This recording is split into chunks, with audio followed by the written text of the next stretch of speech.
Happy mother's day. আজকে 10 মে 2026। আজকে mother's day. পৃথিবীর সমস্ত মায়েদেরকে আমার সশ্রদ্ধ প্রণাম জানাই, সঙ্গে আমার মাকেও অনেক ভালোবাসা এবং প্রণাম, বুক ভরা প্রণাম জানাই। শুধুমাত্র হোয়াটসঅ্যাপ স্ট্যাটাসে বা ফেসবুক স্টোরিতে বা পোস্টে নয়, মা, আমি তোমাকে মন থেকে জানাতে চাই হ্যাপি মাদার্স ডে।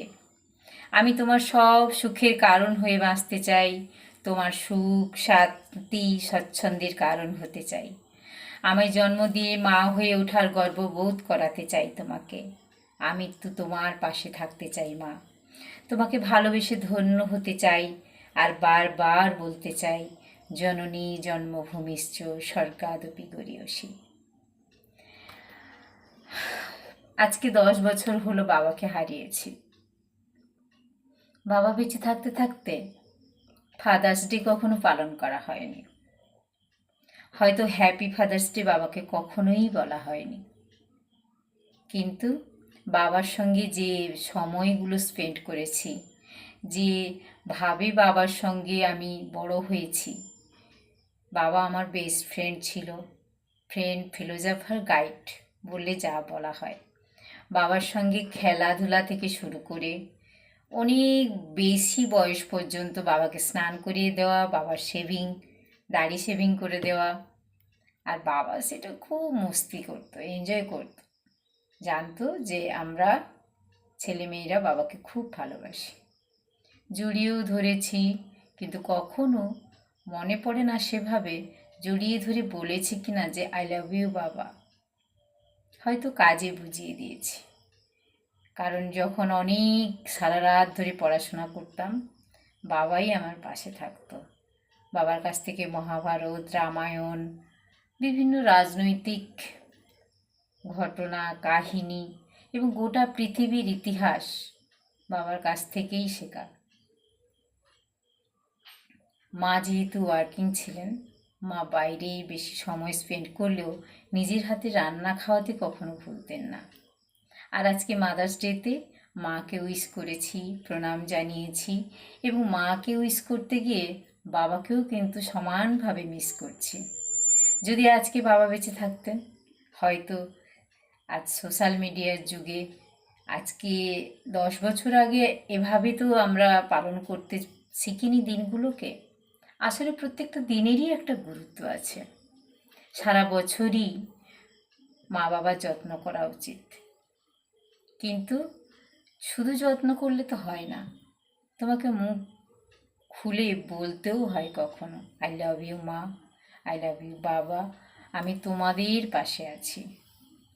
যেমন ছোটবেলায় প্রত্যেকটা মুহূর্তে তোমরা আমাকে বড় করেছো, আমার জন্ম মুহূর্ত থেকে আমার পায়খানা, পেচ্ছাপ পরিষ্কার থেকে আমার সুস্থতা, অসুস্থতা, পড়াশোনার সব বিষয় কিভাবে যে তোমরা আমাকে বড় করে তুলেছ। আর এখন বয়সকালে তোমাদের সমস্ত অসুস্থতায়, সমস্ত বিপদে আপদে, সুখে দুঃখে আমি আছি তোমাদের পাশে। শুধু এটাই বলার।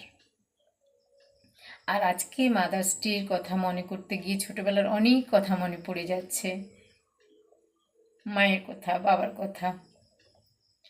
যাদের মা এখনো বেঁচে নেই, তারা সত্যি, তাদের ভাগ্য খুবই খারাপ। আমরা অনেক ভাগ্যবান যে আমার মা এখনো আছেন,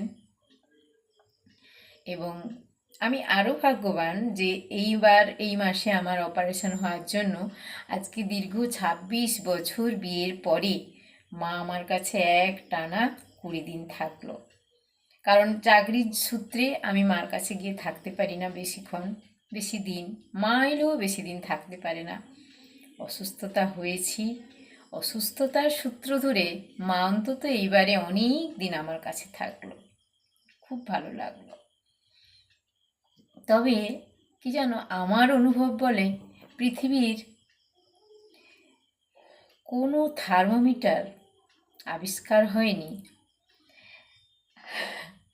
যে যখন আমরা অসুস্থ হই কি করে বলো তো, মা তার গালটা দিয়ে আমার কপালে ঠেকিয়ে দেখে নেয় থার্মোমিটার, জ্বর চেক করা হয়ে যায়। ওই রকম থার্মোমিটার পৃথিবীতে কোথাও আর আবিষ্কার হয়নি। আর মায়ের আঁচলের গন্ধ, গায়ের গন্ধ তো আলাদাই একটা আমেজ। আর যত পেট ভরা খাই না কেন, মায়ের পাতে এক গাল না খেলে, মায়ের আঁচলে না মুছলে দিনটা যেন সম্পূর্ণ হয় না।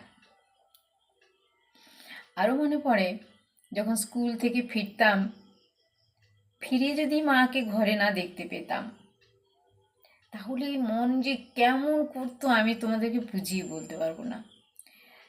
আর একদিন মনে আছে, পরীক্ষার রেজাল্ট নিয়ে এসেছি, আমি জিওগ্রাফিতে ক্লাসের মধ্যে হায়েস্ট পেয়েছি, এবং সেই খবরটা জানানোর জন্য ছুটে ছুটে স্কুল থেকে এসেছি।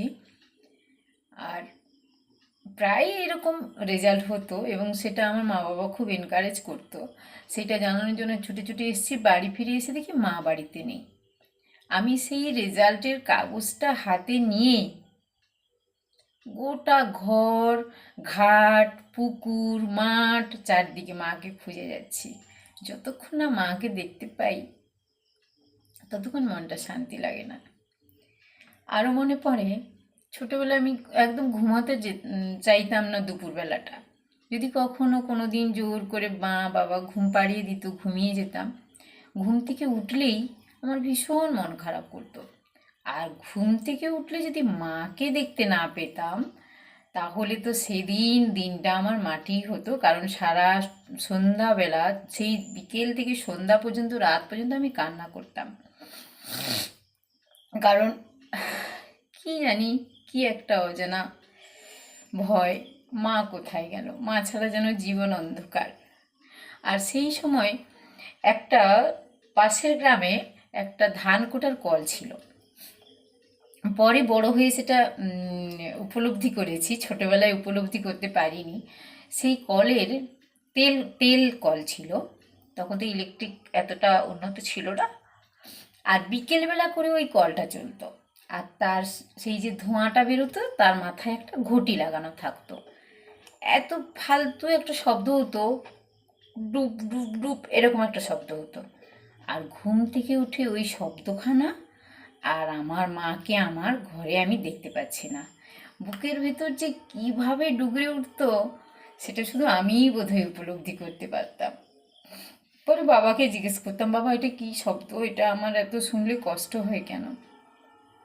বাবা বুঝিয়ে বলেছিল যে বোকামি, ওখানে ঘটি দেওয়া আছে, তাই ধোঁয়াটা বেরিয়ে ওখানে আঘাত করে, তাই ওই রকম শব্দ হয়। আর আমার মা ভীষণ ভালো গান করে। মা সবসময় একটা গান করতো, ও তোতা পাখিরে শিকল কেটে উড়িয়ে দেব, মাকে যদি এনে দাও। মা এটা গান করতে চাইতো না, আমি শুনতে খুব ভালোবাসতাম, তাই মা সেটা আমাকে শোনাতো, আমাদের 3 ভাই বোনকেই শোনাতো। আর বলতো, এটা বলবি না আমাকে গাইতে, কারণ এই গানটা আমি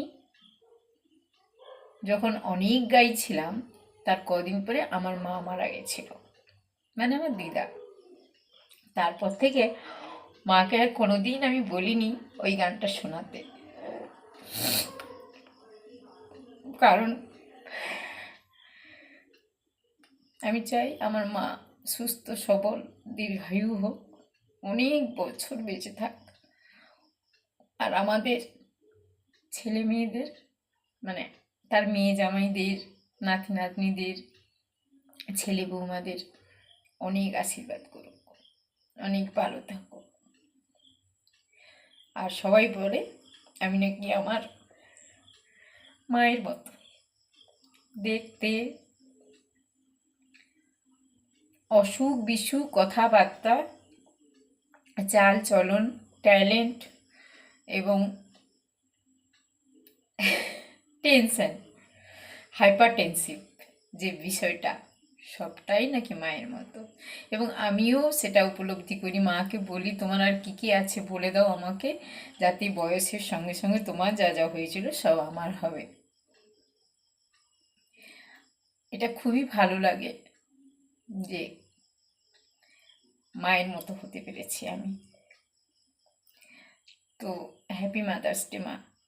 আজকে অনেক অনেক আরও অনেক কথা মনে পড়ছে,